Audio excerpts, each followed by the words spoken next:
Assalamualaikum warahmatullahi wabarakatuh. Perkenalkan, nama saya Nazhuwaida dari kelas mata kuliah metode penelitian B2 akan mempresentasikan materi tentang fenomenologi. Baik, di sini saya akan memperkenalkan nama anggota kelompok. Yang pertama, saya sendiri Nazhuwaida dengan NIM 200910201130. Yang kedua, Rena Rizky Taurestaria Sudrajat dengan NIM 200910201071. Yang ketiga, Rosanian Syakila dengan NIM 200910201119.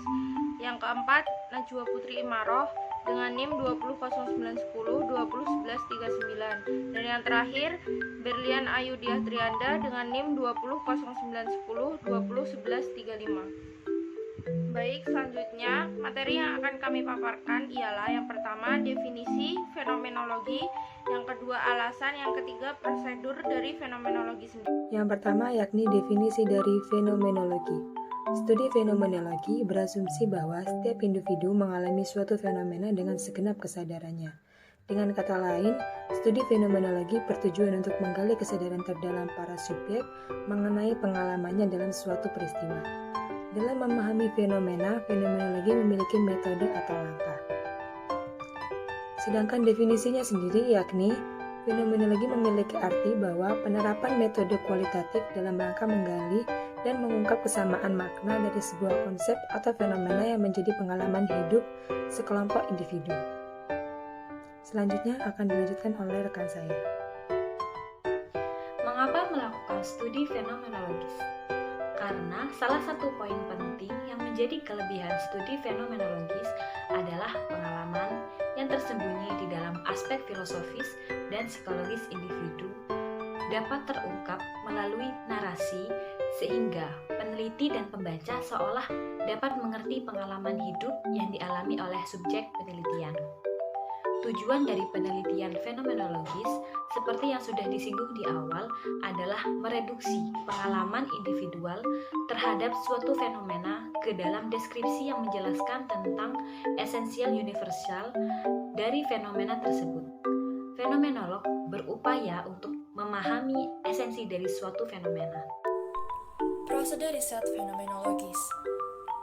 Riset fenomenologis selalu berusaha untuk mengurangi pengalaman-pengalaman personal ke dalam kesamaan pemaknaan atau esensi universal atau essentialism dari suatu fenomena yang dialami secara sadar oleh sekelompok individu.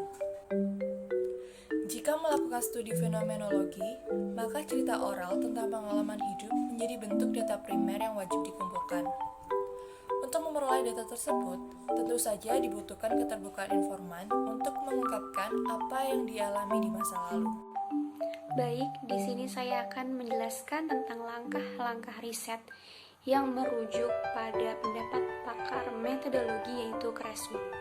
Yang pertama, peneliti harus memastikan apakah rumusan masalah yang dibuat itu relevan untuk diteliti atau tidak dengan menggunakan pendekatan fenomenologis.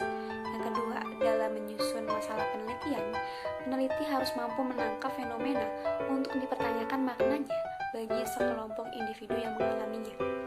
Yang ketiga, peneliti sebagai manusia harus sejauh mungkin meninggalkan pengalaman pribadinya yang terkait dengan fokus penelitiannya. Nah, upaya ini biasa disebut dengan breakout out. Yang keempat, data fenomenologis berupa narasi deskriptif yang dikumpulkan dari cerita individu yang mengalami suatu fenomena yang diteliti. Yang kelima, proses analisis data pada prinsipnya itu mirip dengan analisis kualitatif lainnya, yaitu data ditranskrip. Dan yang terakhir, masing-masing tema yang muncul dalam proses analisis mengandung narasi kata demi kata. Sekian dari saya, terima kasih.